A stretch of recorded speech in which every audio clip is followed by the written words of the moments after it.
கண்டிப்பா ஒரு நாள் ஹோக்காகே ஆவேன். எப்படி சாதிக்கலாம்னு நினைக்கிறேன்? இப்படி குப்பரப்படுத்திக்கிட்டு கனவு கண்டுகிட்டா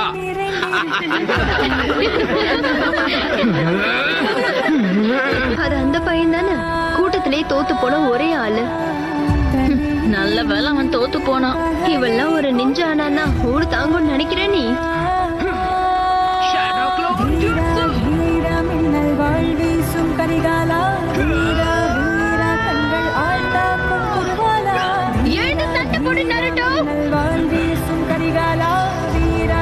என்ன மன்னிச்சிடு.